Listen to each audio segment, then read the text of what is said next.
Is that conspiracy? Conspiracy. That's your 3 times great-grandfather. Jail for 3 months for conspiracy. What do you think about that?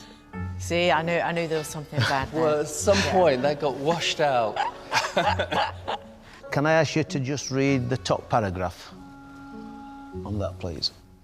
William Breakwell, 39, minor. Josiah Jones, 23, minor, were indicated for unlawfully combining and conspiring to force certain workmen to depart from their said employment.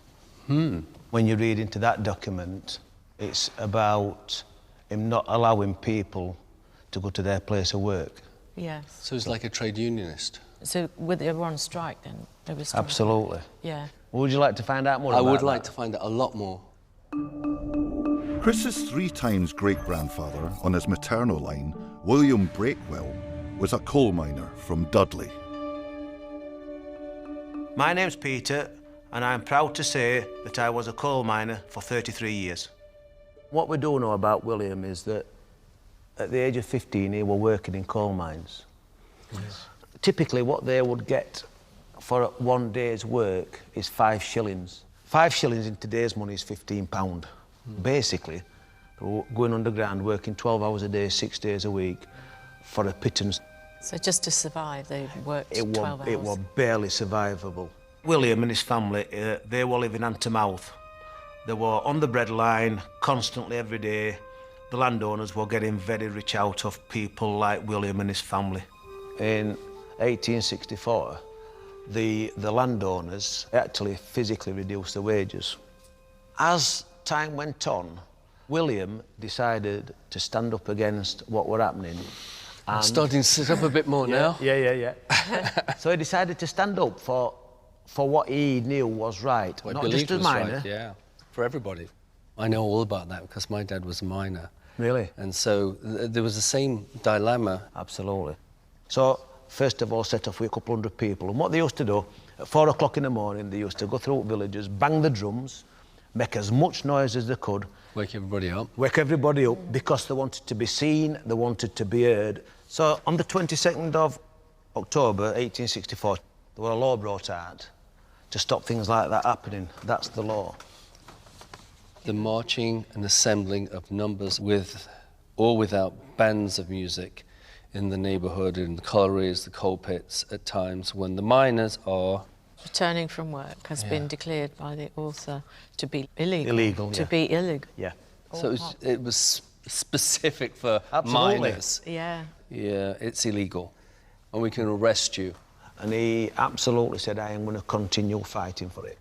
Consequently, they got sentenced to 3 months imprisonment for conspiracy. What happened after William came out of prison, he carried on fighting for miners' rights.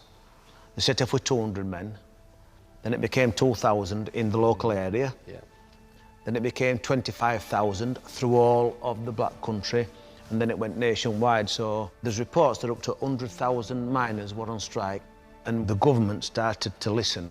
Instead of doing 12 hours a day, it would drop down to 8. Gosh.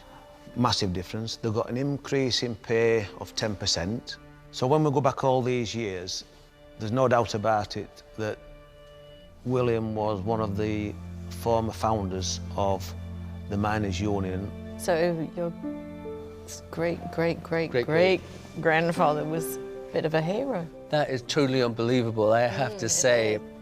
If that hadn't started in them days, primarily from your 3 times great-granddad, then the working conditions what I would have been in could have been so much different. Yeah. Longer hours, less pay. So what I want to say to you, Chris, is I am thankful for your ancestors to make my working life much better than potentially it could have done. Oh, what a character. He sounds a really strong moral man. And just from a very humble upbringing. From being brought up as a coal miner in a big family. Yeah. I actually see those qualities in Chris because he will always push for what he believes in and what's the right thing.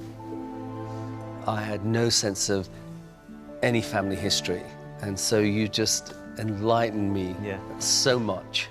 I'm very proud of my great-great-great-great-granddad. Very proud. Didn't know any of that. Yeah. But hold your head up a bit higher. Yeah, I'm glad we've been able to tell you the story. Yes. Yeah, amazing, wonderful man.